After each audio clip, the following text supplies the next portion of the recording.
Hi, welcome back to Joe Blogs. In today's episode, I want to talk about the continuing cost of the war in Ukraine, both in terms of people and financial, and the damage that this is having on the Russian economy. On Thursday, the 4th of January, President Putin signed yet another decree, and this one enables foreign nationals who sign up to fight for Russia in the war in Ukraine to gain citizenship for themselves, their spouses, their children, and their parents. And this decree changed the previous rules whereby foreign nationals had to wait for a period of 5 years before they could officially apply for Russian citizenship. And this follows on from a decree that President Putin issued on the 1st of December, expanding the size of the Russian military by 170,000 people to 1.32 million. Now, what these two decrees tell us is that firstly, Russia needs to find more people to send to Ukraine to keep the war effort going. And secondly, Russia is clearly struggling to recruit Russian nationals and is now having to cast the net much wider to bring in people from other countries. Now, you may be sitting there watching this video thinking, who on earth would sign up to go and fight for Russia in Ukraine? Who in their right mind would think that that's a good deal? And the answer to that is that there are a lot of people in desperate financial situations all across the world, and Russia is reportedly offering a $2,000 sign-on bonus for anybody that signs up, and a salary of $2,500 per month. And for a lot of people around the world, that is a very large amount of money, which is highly attractive. So in today's video, we'll have a look at the latest decree that President Putin has signed.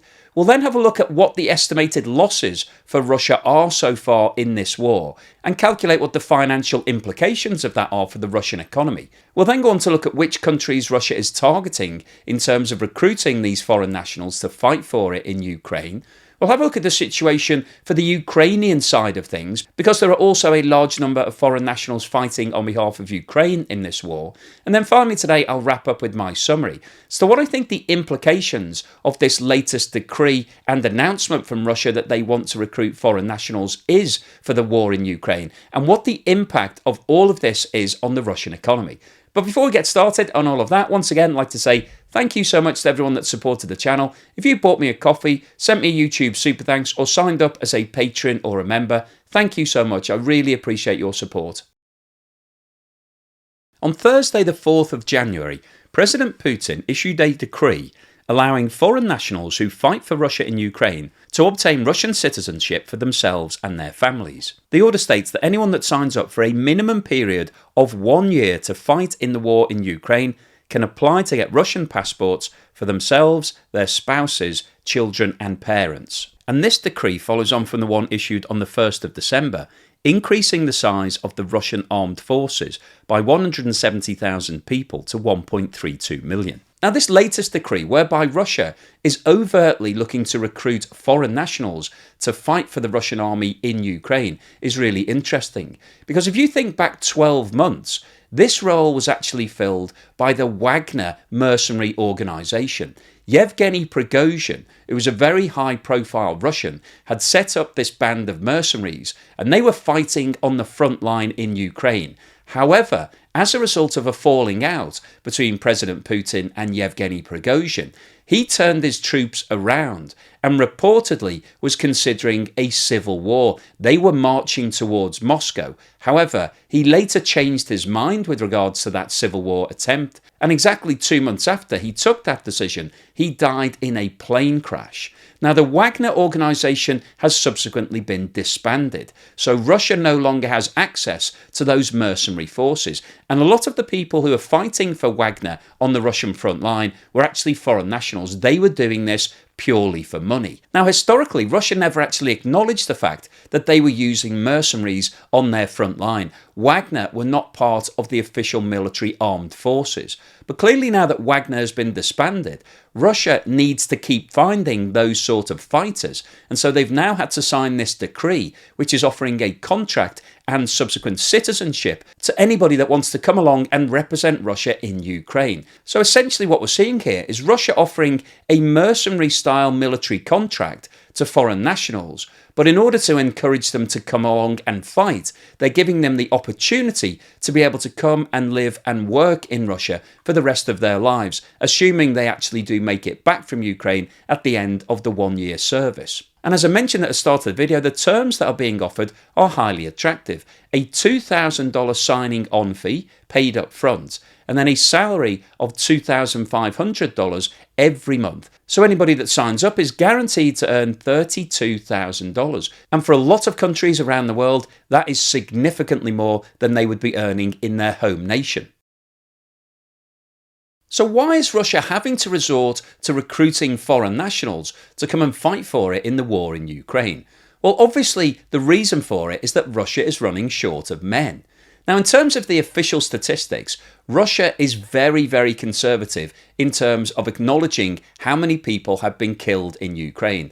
And the latest figure that's been released by the Ministry of Defense in Russia says that there are 5,937 people who have lost their lives up to the end of September 2023, which interestingly is less than 10 times the estimated 61,207 Ukrainian soldiers that Russia claimed to have been killed in the same period. Now, in comparison to that, a US intelligence report that has recently been declassified estimates that when Russia commenced its invasion of Ukraine, it had 360,000 personnel, and since then 315,000 troops, or around 87% of that initial total, have been killed or injured. And the latest Ukrainian intelligence estimates that in the period from the start of the war to the 5th of January 2024, over 363,000 Russians have been killed or injured, and that Russia has lost over 6,000 tanks, representing around 45% of their total armoury, over 11,000 armoured fighting vehicles, representing around 38%,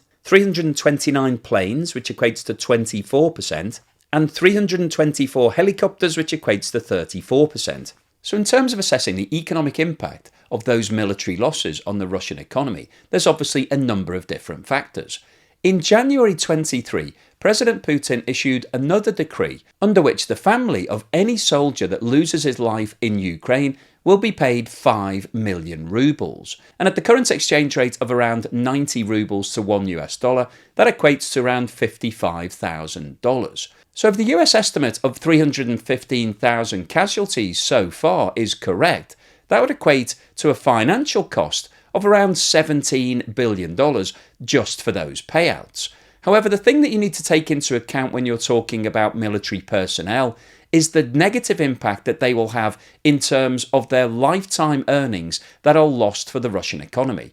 Now, the average earnings in Russia currently are around $14,000, 1.25 million rubles. If we assume that those people earn $14,000 over 40 years, that equates to around $560,000 as their lifetime earnings. So if you apply that to 315,000 people, that would equate to more than $175 billion of potential lost earnings in the Russian economy, and the associated taxes that all of those people would pay are obviously lost. Now, obviously, we don't have an exact breakdown of the 315,000 people. We don't know exactly how many have been killed, how many have been injured to an extent where they won't be able to work when they do return to Russia, and how many will be able to go back to normal everyday life. But really the reason I wanted to talk about this is just to give you a flavour of the scale of the impact on the Russian economy.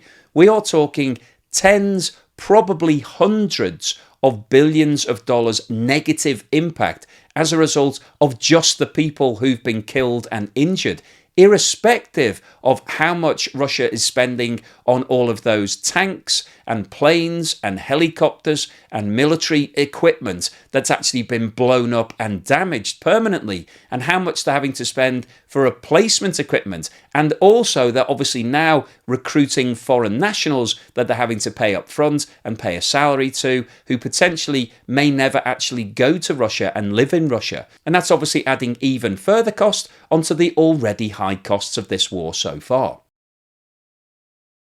Now, if you're a regular viewer of the channel, you'll know that we've looked at a number of Russian recruitment videos in terms of trying to get people to come and join the war in Ukraine. And Russia has now posted another version, which has a slightly different tack. This one is actually talking about the potential for holiday homes in Ukraine once everything is resolved and goes back to normal.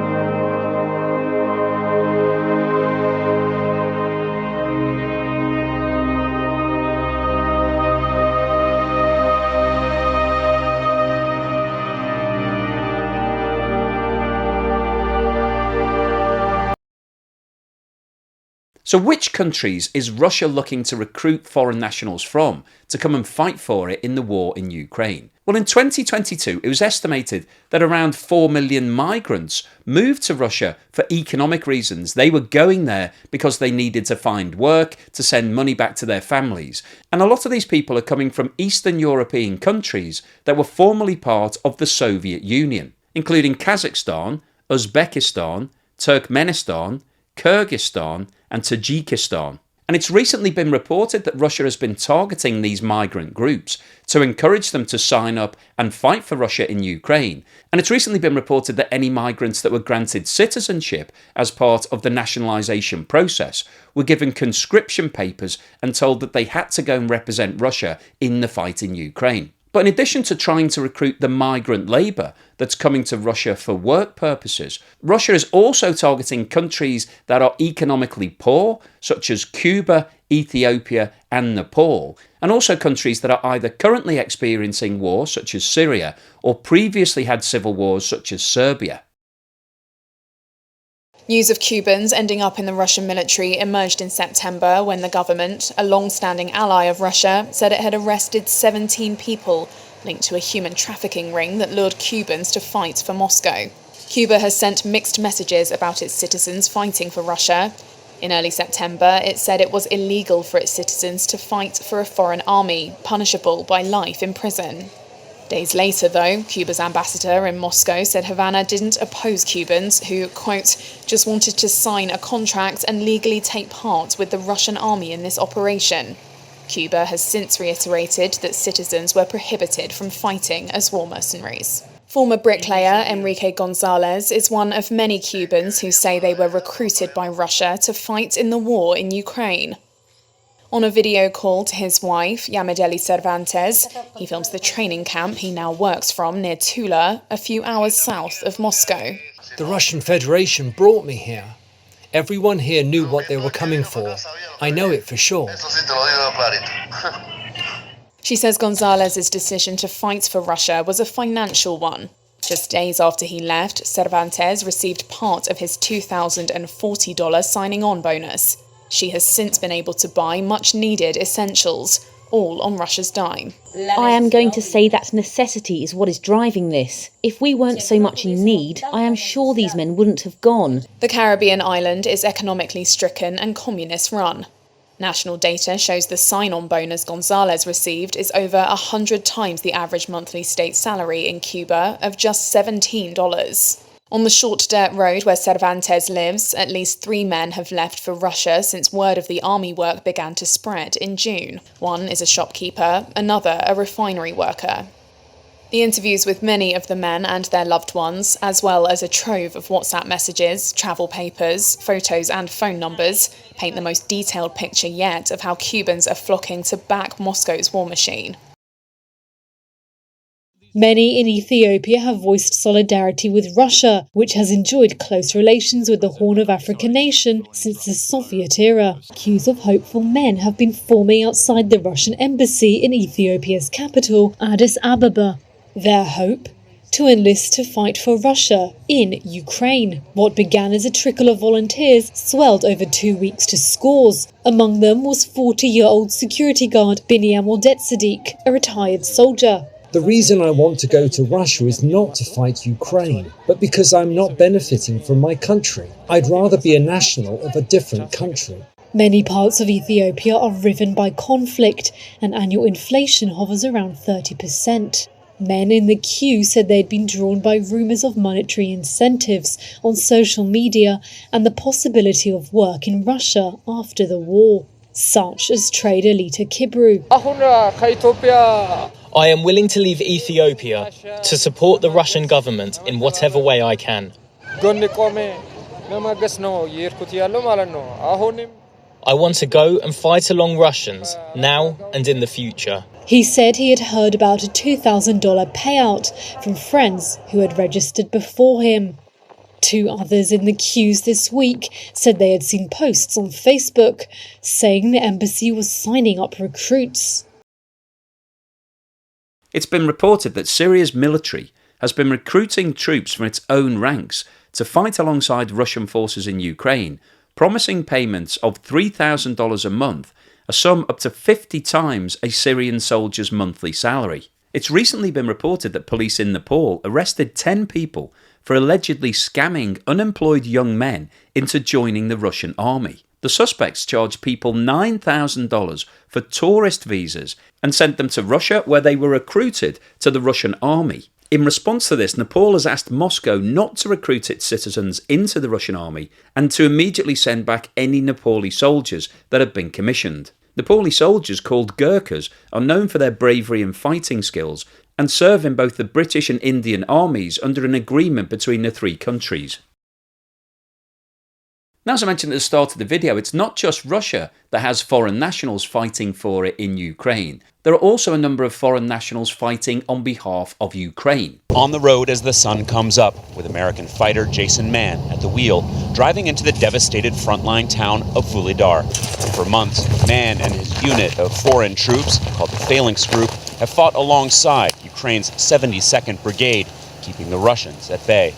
Mann arrived in Ukraine at the very beginning of the war. He's a former U.S. Marine who served in Iraq and Afghanistan, who went on to Columbia University and worked at Google as a software engineer. New recruits have also just arrived from Canada and the UK. The fight's so urgent that team leader Turtle from New Zealand only has a couple days to get them ready. And there is such a lot of emotion within these fights. Mainly because from a lot of what I've seen is they don't want to be there either. I never thought that I'd ever experience, war in this sort of way, in this sort of capacity. Because we're just fighting war and, I don't know, it's like fighting in a time warp. Turtle has to head to a funeral for a Ukrainian teammate just killed by Russian mortar fire. There are so many losses and such little time to grieve. Sort of harder for us guys from foreign militaries because, ever since Iraq and Afghanistan, we weren't losing dudes so fast all the time. It's always good to be able to remember your friends, but it's just hard sometimes when the next day you've got to go out and do something, sometimes even that same day. So both Turtle and Mann are very matter-of-fact that they could lose their lives fighting for a country that isn't theirs. Now, I think the key difference for the foreign nationals who are fighting on behalf of Ukraine is that these tend not to be mercenaries who are doing it just to earn the maximum amount of money. They're doing it because they believe in the cause. They want to help Ukraine defend its territory against the invasion of the Russian army. Now, Ukraine has also suffered from a severe loss of personnel, and President Zelensky recently announced that he's considering a potential mobilization of an additional 500,000 people. And alongside that mobilization, he's also considering reducing the minimum age for mobilization from 27 to 25.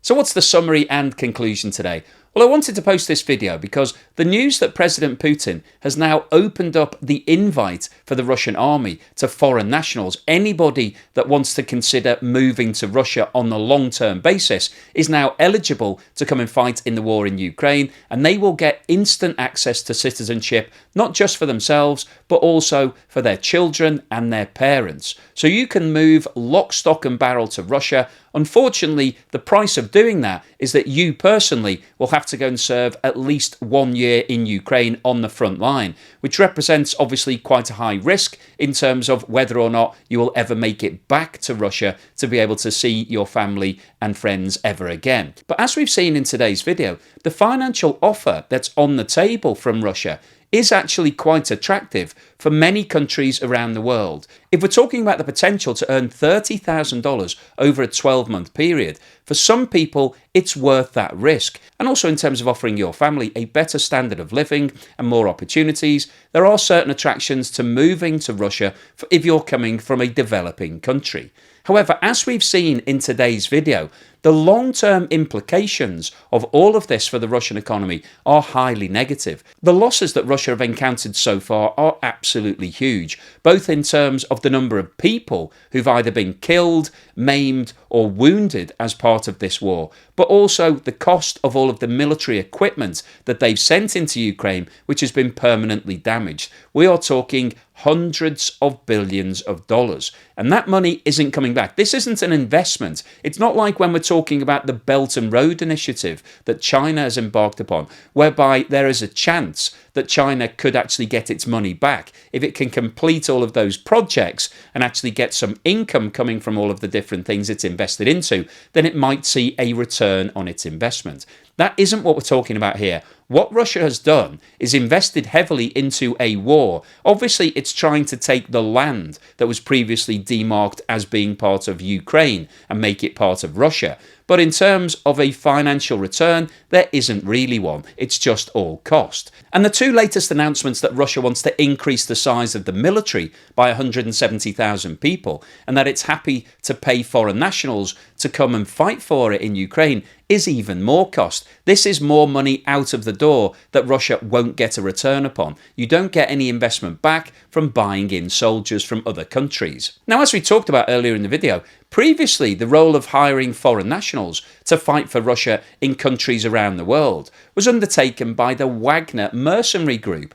However, following the failed civil war attempt and the subsequent death of its leader Yevgeny Prigozhin in a plane crash in Russia, the Wagner Group has been disbanded, and so Russia is now having to reach out directly to all of these foreign nationals. So this is actually something that's been going on in the Russian armed forces for a long period of time. It just hasn't been happening officially. But what we're seeing now is that Russia needs to get in those foreign nationals because it's losing people at a very fast rate in Ukraine. And to keep the numbers up and to keep the war going, it's now having to get in people and pay them directly, and also give them the opportunity to bring all of their families and relocate to Russia and become citizens. Because as we've talked about before, there has been a mass exodus of over 1 million people as a direct result of this war over the last 18 months or so. And that's excluding all of the people who've been sent to Ukraine to fight, who've lost their lives. And of course, the other thing that we've touched on briefly in today's video is that it's not just Russia that's been losing people. Ukraine has also lost a lot of personnel, and it's also now having to consider how it's going to keep bolstering its forces and potentially may need to embark on a mobilization and bring in some younger soldiers. So the overall summary of today's video is that the ongoing war in Ukraine has been a huge financial burden to both Russia and Ukraine. The cost from Russia's point of view is in the hundreds of billions of dollars, potentially even trillions when you take into account things that we haven't even discussed in today's video, such as the impact of the sanctions. But President Putin is committed to continuing this war. He's committed to increasing the size of the armed forces. He's now having to reach out globally to bring in more people to keep the fight going. That's all coming at an incredibly high cost for Russia and the Russian economy, and all of this represents significantly bad news for Russia.